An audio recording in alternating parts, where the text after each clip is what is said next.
Hi there, my name is Marley and welcome back to my channel. I'm very excited for today's video because I'm going to be continuing my series that I started last month where I read 3 super hyped books from different genres. So last month I did my first installment where I read 3 super hyped romance books and I vlogged as I read them and let you guys know my thoughts. And that video actually did really well, so I'm really excited about that. For some reason YouTube decided to promote it a lot and it got way more views than normal, so love that. For this month, as you guys may have seen already on my channel, I am doing Fantasy February. So I'm only reading fantasies this month. So of course the theme for this month is reading 3 hyped fantasy books. So I'm going to take you through what those books are. I'm not going to say too much about them at first, and then I'll explain more about them as I'm reading them throughout the next 2 weeks as I read them and as I figure out more of the plot. So the first book that I'm going to read, and I've actually already started it, is The Night Circus by Erin Morgenstern. Now this is going to get a little bit repetitive because I have already talked about this book in 2 other videos so far, but basically it is about this magical circus that just sort of pops up in every town,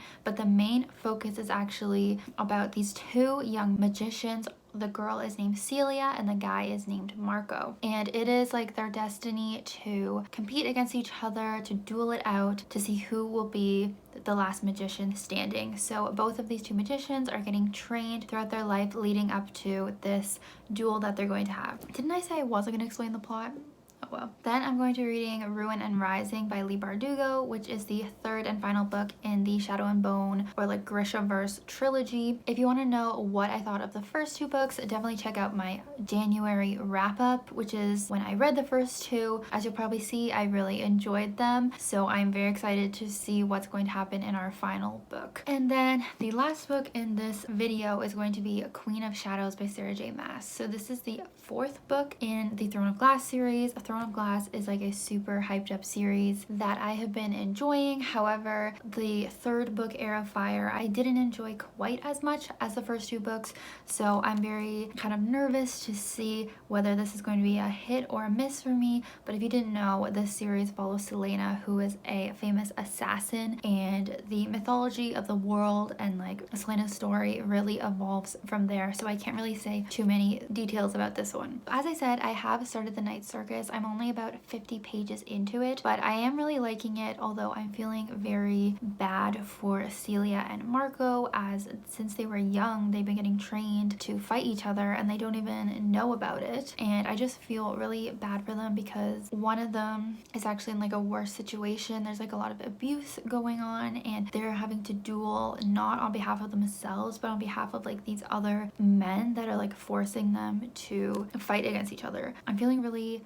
bad for them. I'm also really anticipating the romance, as I assume they are going to fall in love and have like a Romeo and Juliet situation. That has not started yet in the book, but I'm sure it's going to, you know, a bit of like a slow burn throughout it, or at least I'm hoping it is because I love slow burn. It is quite long. It's like 500 pages. It doesn't look like it though because the pages are like very thin. They feel kind of like Bible pages. They're very like smooth. I'm enjoying it so far. Yeah, I'm really anticipating like seeing where this one goes.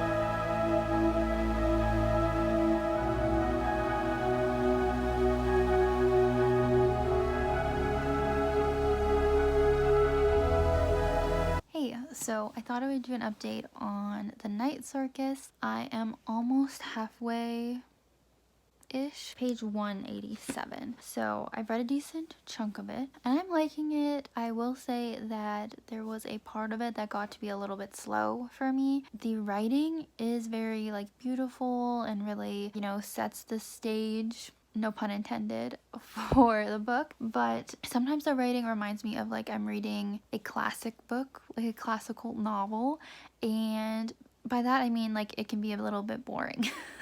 So yeah, just the style of the writing feels like I'm actually reading a book that was written years ago. It does take place in the 1800s and early 1900s, so it definitely has that like old-timey vibe, which is not a fave.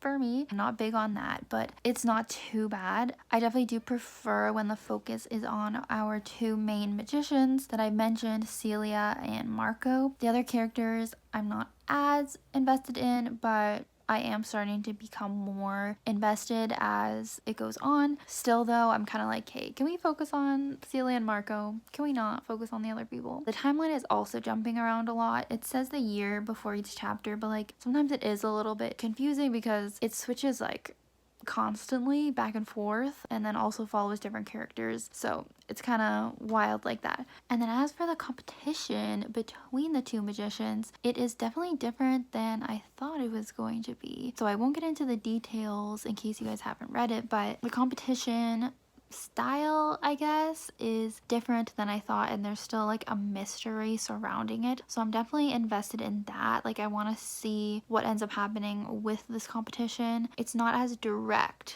as you would think, is what I'll say. And Celia and Marco are the two that I thought would be the main romance in the book, but as I said, I'm almost halfway and like there's no romance, there's nothing. There's no romance has started, which is fine. Like I'm still into it, but really hoping that some sort of romance can begin, because you know it'd be nice to read about that. Yeah, right now I would say I'm enjoying it, but I'm not like loving it so much or like wanting to gush about it yet.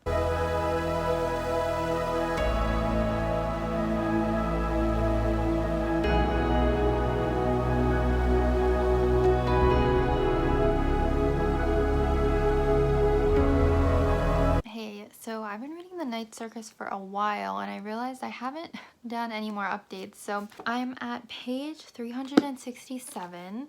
So I made a lot of progress. This is the end, so I'm getting close. It's been kind of hard to have many thoughts, I guess. I think that's why I haven't updated another time yet. But I did start to get more invested in more of these side characters, so that has been good. And then finally a romance did appear about halfway through the book, so you know, the expected romance, and it was cute at first and I was liking it, but I did ultimately find it to be a little bit insta love.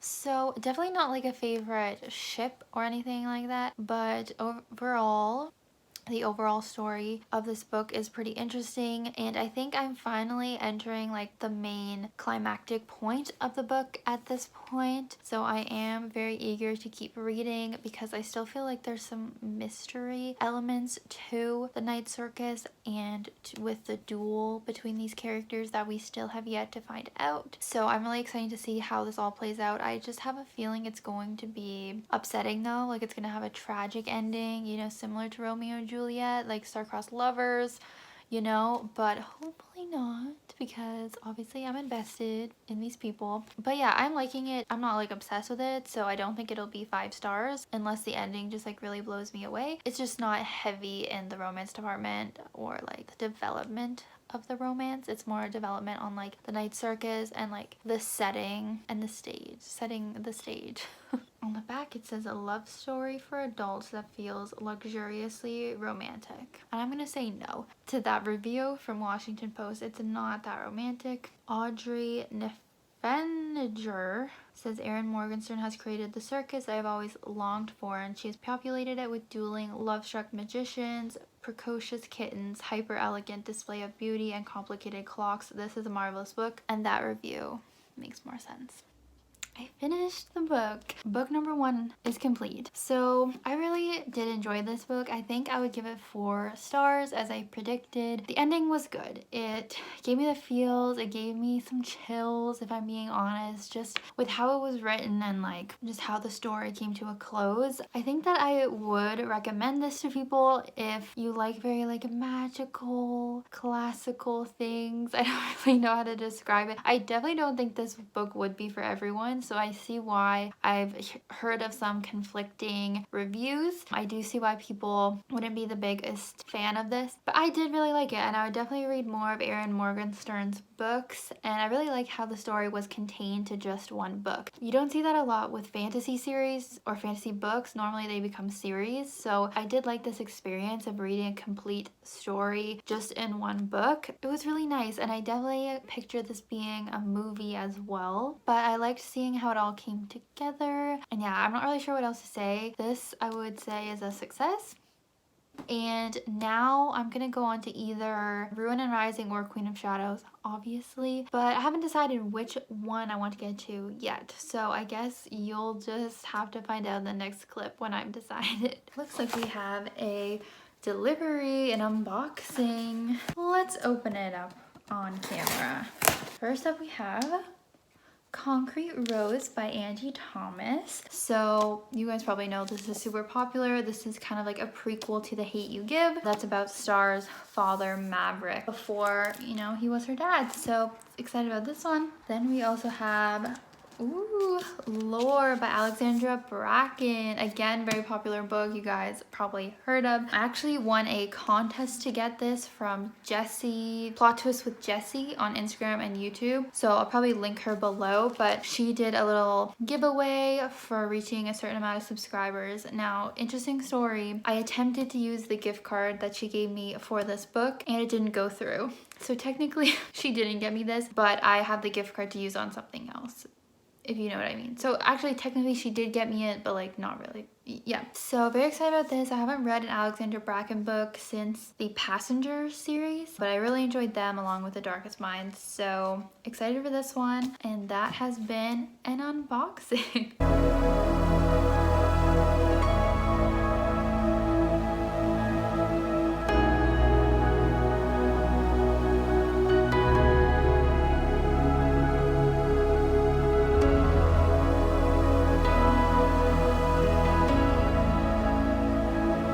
As you guys saw, I decided to pick up Ruin and Rising next. Yes, I am leaving the biggest, most daunting book for last, because that's just how it is. But anyways, so this is the third book in the Grishaverse. So I'll just give a little summary of this world, of this series, if you don't know. We are following Alina, who is seemingly a normal girl, a normal orphan girl in this world. What is the overall world even called, you may ask? I don't think there is a name for the overall world. But this is a map of it. Anyway, so it's like a fantasy world, and she grew up having like her best friend Mal, who, when you think of it, they're kind of like each other's family, but also like they're just friends. Right. So there are also these things called Grisha in this world, and they're basically people that have different powers. And there are different types of Grisha.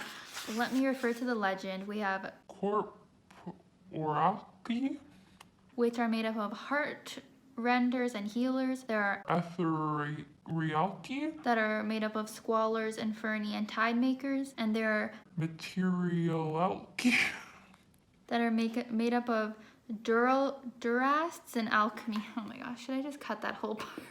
To this day, to this page, I'm 100 pages into this third book, still do not know what those words mean. Still don't get it. Like, she puts this thing in the beginning, but it's like, tell me what they are. Don't just put the word, like, tell me what they do, because I still don't know. There's these different types of magical people, and they end up becoming the army that protects the kingdom, right? So then we find out Alina actually does have powers that she had just been repressing, and so she actually is like the most powerful Grisha there is, right? This is like a Chosen One story. So if you like Chosen One stories, check out these books. The Darkling, the other most powerful Grisha in the world, ends up like taking her to the kingdom to like train her, and so she can like join him in defeating the Fold, it's called. It's like this dark thing that like swallows up the earth. So that's basically the premise. Honestly, I would sum it up by saying it's kind of like a Chosen One story. That's how I'd sum it up. And there's also love triangle-ness things in it as well, like very YA. I gave the first two books both 4 stars. I enjoyed them for what they were. However, as I've said, the world building is not the best. It could be explained like better. And yeah, there just is a lot of like tropes and stuff. But to talk about the third one, finally. So I'm 100 pages in, and it didn't draw me in right away because I didn't really like the setting of where we were at, if you know what I mean, if you've read it. So minor spoilers, I guess, for this book and the series. As you can imagine, our hero was down, right? It was the second book. This is a book where like obviously our hero is probably going to conquer and win. The beginning of the book, she's down, she's out, and we are slowly seeing like the build up again of like her gaining like strength and stuff. And so I think it's just gonna keep getting better. They are on the move. We have our whole group of characters now that I think more of the side characters are getting more development. So I'm actually liking to read about them and this whole group of characters that's like on this journey to defeat the villain and save the world. Defeat the villain, save the world. And one of the things that I'm really liking so far is seeing Mal and Mal's growth, because for some reason a lot of people hate on Mal and I don't see it. I'm not in love with him, but I don't see the hate. And in this book I actually am loving him more because he's being such a little leader. He doesn't have as much power as everyone else, so he has to, you know, find value in other ways. And I feel like his value is that he is such a good leader of the pack, and I'm just loving that for him. And I feel like he's actually belonging in this world that he didn't previously feel like he belonged in. So right now, that's what I want to talk about. That's one of the most standout things for me right now. My hopes for the rest of the book is just to keep seeing Alina grow with her power again, and to hopefully meet up with Nikolai, which is a character that I really enjoyed in the second book, and I'm hoping he will come back in this one. So I really do have high hopes for this one. Don't really expect it to be 5 stars because the other 2 were only 4, so I'm anticipating another 4-star. That's my thoughts so far. So yeah, just a warning, there'll be like mild spoilers for it, but I'm doing my best to not really spoil much. Oh my gosh, I'm so frustrated. I'm on page 235 now. So something did happen that I mentioned I wanted to happen. A certain character came back into the picture and it was great, but I just want Alina to... I wish that the love story was different in this book. I wish that Alina could love someone else. It would just be so cute, and it's like I can't even ship it properly because the feelings just aren't there. But I literally want this ship to happen so bad, and it's so frustrating. In terms of the plot, I don't really know what else to say. I just really wanted to express my frustration with the romance in this book. I still like Alina and Mal, but I just really wish, I'll just say it, I really wish Alina and Nikolai could have had more and could have it all. This is something that happened a lot to me when I would read a lot of YA fantasy. I would always ship the girl with the wrong guy. I would always ship her with the underdog who didn't get the girl, and it's still happening in 2021. But yeah, this book's pretty good. We also had a little twist. We actually had a little twist that I'm interested to see what other people think about this, but I liked that. I liked having that. It's pretty good. I'm enjoying reading. I'm gonna just keep reading the rest of the night probably.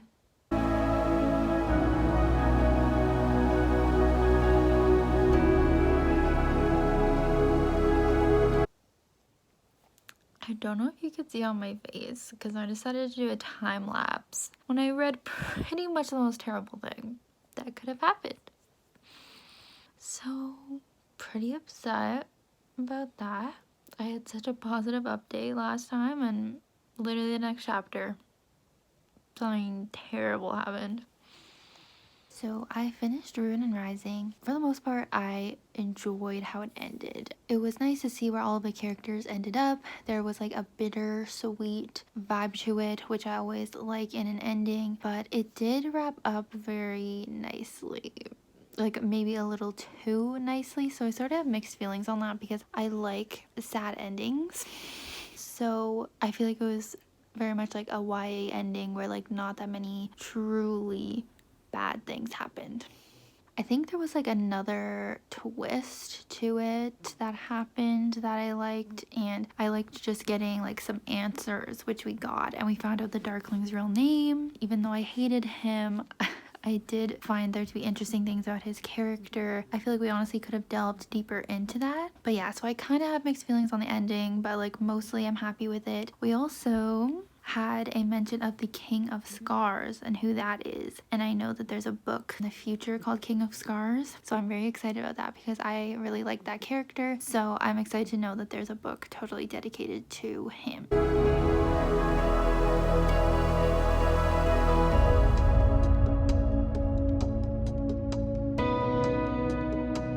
Every time it's a Manon chapter, I'm just snoozing over here. I Hey guys, so I haven't really been updating much the past few days because I have been reading this and it's a pretty big book, so I don't want to be updating like too much where it just gets to be like too long and redundant. So I waited till I got to 200 pages, which is almost a third of the book. How am I only a third? I don't know. But for the most part, I am enjoying it and I think I like it better than Air of Fire. So a couple of things to note about it. I'm really so sad about my favorite character's predicament in this book. I don't want to say, but it's just really upsetting, and like he's barely in it because of that. Really hoping that that can be resolved in this book. I'm sure it will be. I think he will survive. I think he will carry on being a character in this series. But yeah, really upset about that. Another upsetting thing and sort of interesting thing about this series, and I've heard Sarah J Maas does this in like all of her series, where the main couple or like main ship in the first part of the series is not like the end game ship. I didn't even ship Selena and Kale that much. Like I thought they were cute, but they weren't like OTP material or anything. But it's still sad seeing that relationship like deteriorate and just be ruined. It's sort of sad because in the first two books we saw this like build up of their friendship and their relationship, and now it's just not good anymore, and I don't really know if it's gonna ever come back from where they're at. So I find that to be kind of sad. Also, mild spoilers for this book, by the way. Another thing that I sort of hinted at in a previous clip was Manon's chapters. They are still just so boring to me. If you guys watched my vlog where I read Air of Fire, you guys know I was not a fan of the Manon chapters. She was a new character in that book, and she's still in this book.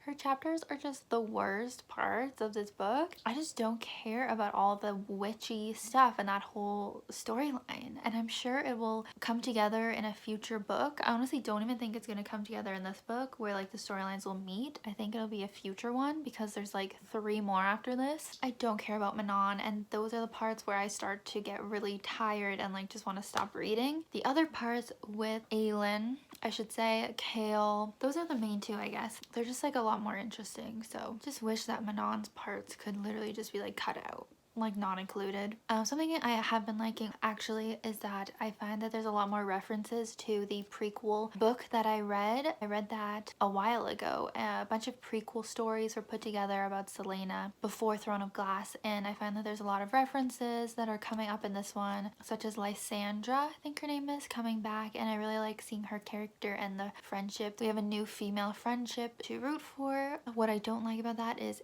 Arabin, or however you say that. I don't like his return. I really hate that man. This series has a lot of terrible men, terrible male villains that I really hate. They do a good job with that. So that's my thoughts 200 chapters in. What else is going to happen? Probably a lot more Manon chapters. Hopefully we will see my favorite character be saved from the situation that he's in. But yeah, there's kind of like a lack of romance in this right now, so I wouldn't mind if there was some sort of romance that was being focused on, but I don't know who it would be between at this point. Anyways, that's it for now.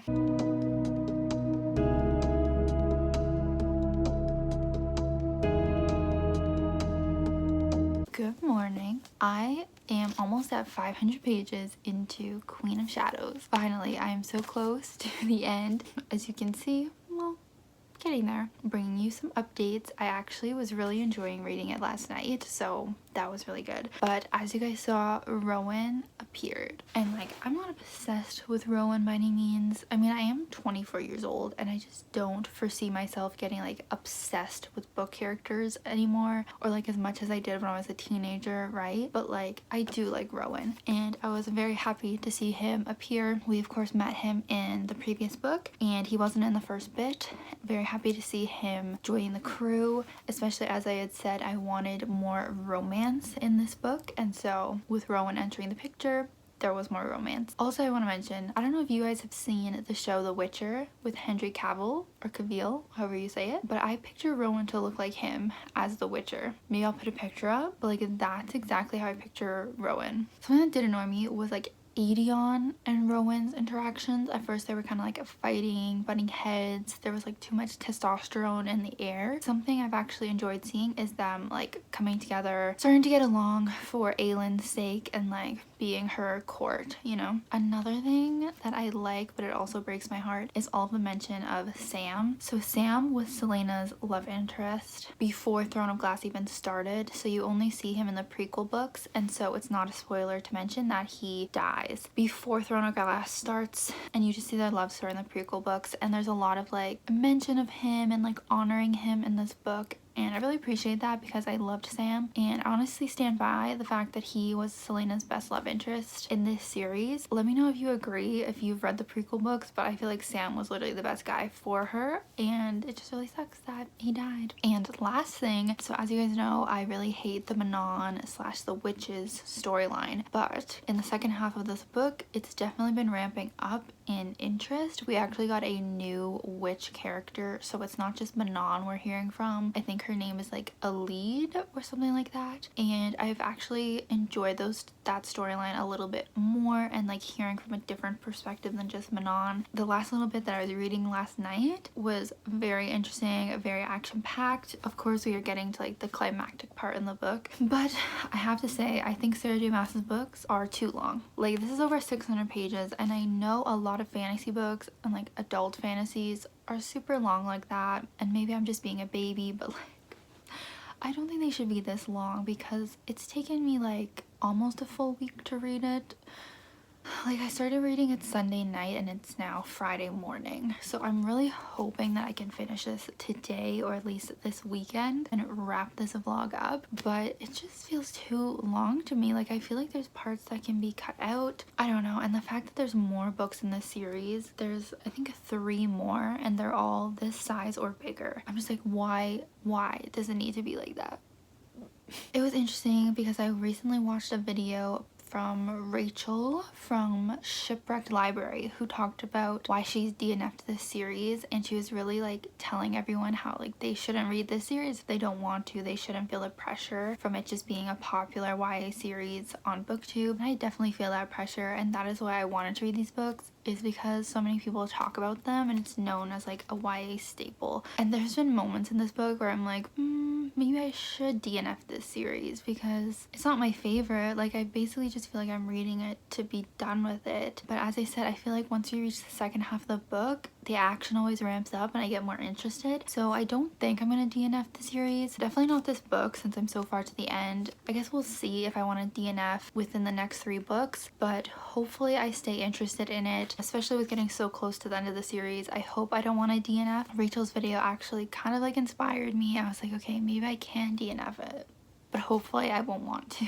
Hi everyone, I finally finished Queen of Shadows and I think I'm gonna give it a 3.5 rating. I definitely liked it more than Arrow Fire, which I gave 3 stars. I don't know, I'm not really loving this series after the first 2 books, which I really enjoyed. My enjoyment has just gone down a bit. However, the ending of this book was like really epic. Like, a lot happened, a lot of exciting things happened where I just had to keep reading, and we had a lot of storylines like come to a close or like come full circle, which I really liked. There are still some things that haven't been resolved, but I did like that it felt kind of like a closure to a lot of different storylines. So overall, I would say I did like this book, but I didn't love it. So if we are talking about ratings, I definitely would rate this my least favorite of the 3 popular fantasy books that I read in this video. I think next would be Night Circus, that I rated 4 stars. I think my favorite would have been Ruin and Rising, which makes sense as that was like a finale book to a trilogy, so it was pretty exciting. And as I already knew, I really do love fantasy books. I'm really excited to be getting back into reading them this month, as I have a bunch of more fantasy books that I plan on reading, which you can see in my February TBR that I have uploaded. But yeah, I've kind of said all my thoughts already in this video, so I will just wrap it up and say thank you guys so much for watching. Please leave me a comment with any of your thoughts, and please subscribe, and I will see you guys in my next video, and I will see you next month for my next reading 3 hyped books in a certain genre. So thanks again, bye!